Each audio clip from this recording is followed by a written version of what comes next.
One reason why so many farmers are committing suicide, in the last 10 years, 300,000 farmers have committed suicide. All the 4 wars we have had has not killed that many people. And we can't close our eyes to this is not a small thing.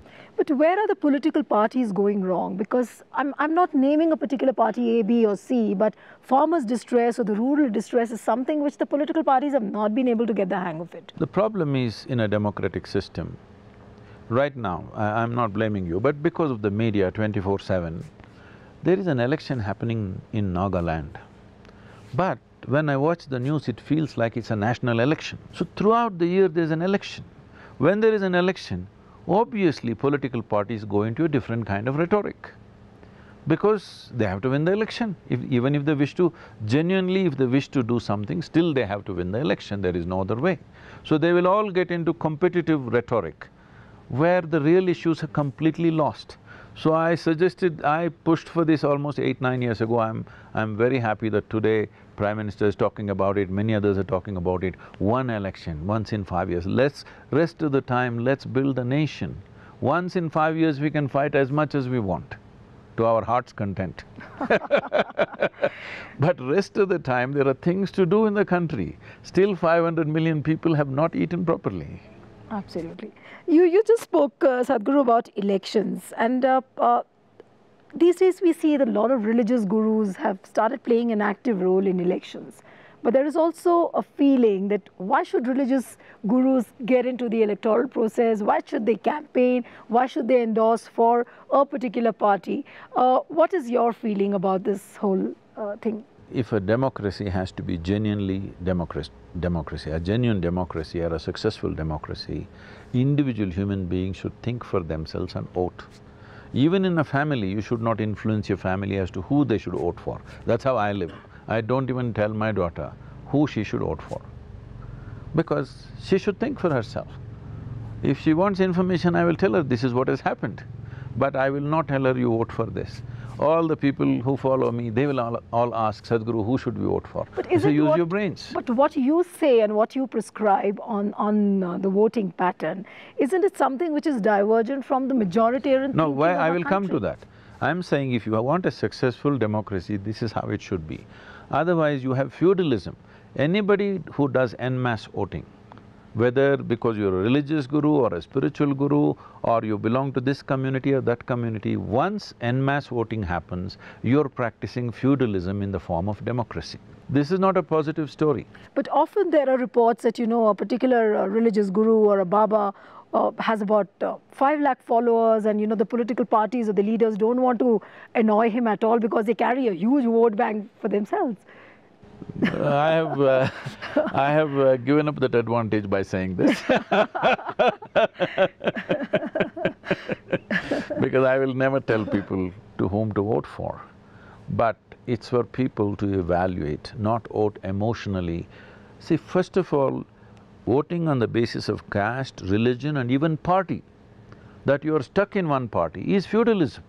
Every time, 5 years you must evaluate what have they done. Have they done good for the country? Yes, bring them back. They have not done good for the country, take them out. This is democracy.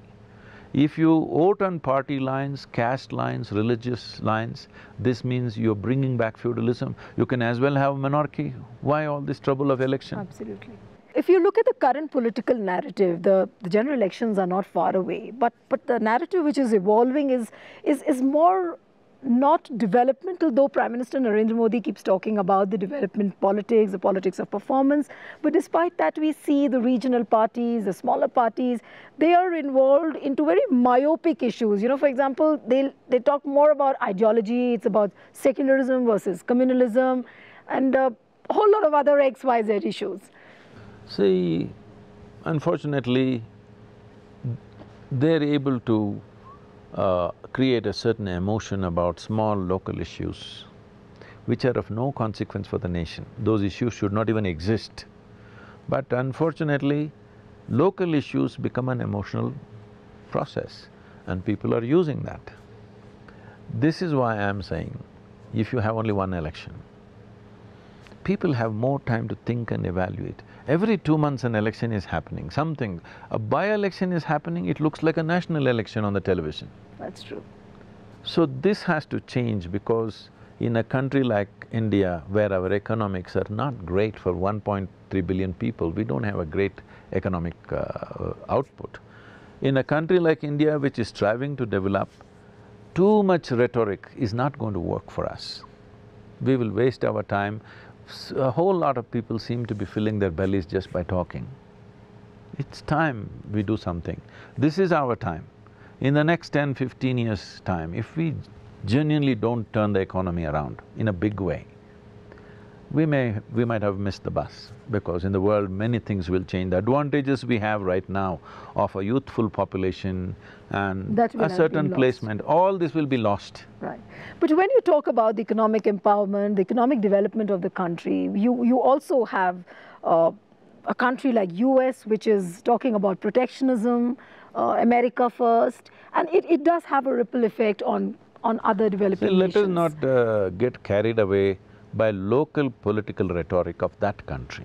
In every country, the government, every government thinks, in India, Indian government must think India first. Tell me, hello? That's true. Our Prime Minister should talk India first. He may not use the term, but everybody is working as India first. There they're working America first. So they use America first to win an election. Let's not get carried away by that. But before you wind up the interview, we talk about the modern day parenting, which is becoming a very big challenge, because with both the husband and the wife working, the children left home alone, and they just rely on the gadgets and all the technology which is available at hand. This is a very, very serious issue which is facing the society, especially in India at the moment, and of course in the Western countries as well. How do the modern day parents actually face this problem, and how do they really tackle this whole issue? Don't say modern day, I think westernized parents. Okay. Why I'm saying this is, see, before we break any social structure, we must have a better structure ready. We break one structure without any clue, what are we going to do with the problems that arise? Any structure, however bad a structure is, some structure will be working, all right? Every structure will be working in a society at some level. If you break that, what is the alternate structure? Can the whole population make this trapeze bar jump? No, a whole lot of them will fall down. Some will jump successfully, rest will not jump. So when changes happen, if it's more organized and there is more consultation and all these things, it would be better. But that has not happened. Well, in Western countries, they have all kinds of babysitting arrangements, which you don't have here. So if we've brought in this thing that both man and woman will work today, so having children becomes a huge problem. At least till they're 5, 6 years of age, if they don't have that fundamental care, I don't think they grow up very well. And we have had the luxury of our mothers being there all the time. The value of that, I don't think you can ever evaluate that in economic value. Well, she did not earn a rupee, but the value of her life in our lives is immense. So, we have to not simply follow the West, because they're suffering immensely in the West. We don't have to go the same way. This does not mean women should not work. They should work, but we could do this in a more gentle way.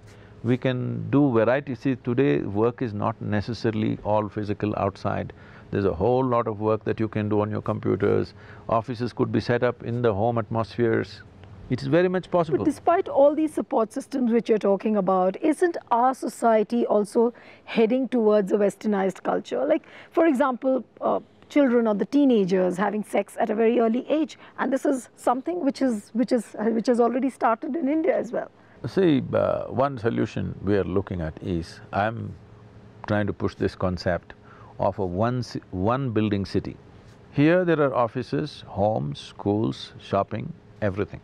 And people work there, especially women. If they work there, if they have children, they can, stagger their times in so many different ways. They work in the same building, they're living in the same building, there's a wonderful forest and natural atmosphere around them, children will grow up in nice atmospheres. You must understand, in the West, even though these situations are there, they have a lot of space, there is a lot of arrangements for them. Those arrangements and those spaces are missing in India. If you follow the same lifestyle, the suffering that will come to us will be many-fold more than what's happening to them. So what's your one-line prescription to the political leaders, to the society, to the country, towards the last leg of the interview? See, one important thing that needs to happen is economic development right now. For this to happen, we are thinking in so many ways, largely, doing things as other nations have done. But in our country, still 65% of our population is in the farming. And we have a latitudinal spread from Kanyakumari to Himalayas. We have a latitudinal spread where you can grow just about anything that anybody needs in the world, okay? And 12 months of the year. And we have a farming capability. This means intrinsic knowledge is there. If we don't make farming lucrative in the next 3 to 4 years' time, you will see, I've already kind of surveyed this. Not even 2% of the farmers in Tamil Nadu want their children to become farmers. In 15 to 25 years' time, we will lose the ability to grow food in this country. Soil is becoming weak, water is weak, we are losing out the farming capability which is there in the human beings right now. If we do this right, we can become the breadbasket of this world. And economic well-being will be well spread out. It is not just in one tall building in Mumbai, all the money is stored up. The economic well-being must be spread out for the well-being of the country. That can only happen in this nation if we make farming truly lucrative. So I think this is the way forward. Industry, everything must happen, but the largest number of people are involved in this sector. If you do not transform that in the next 3 to 5 years' time, we have a huge problem. We're talking about, 50% of the population, which is nearly 600 million people below 24 years of age. Youth is a tremendous energy. Only if you have them focused, skilled, inspired, they are fantastic. If you leave them unfocused, unskilled and uninspired, we have the biggest problem on our hands. You've already given so many tips, so I'm sure all the political leaders and the people who are watching this interview will learn a lot from you. It was a pleasure talking to you, Sadhguru. It was a pleasure. So that's it on this episode of To The Point. See you next time with another personality. Goodbye and thanks for watching.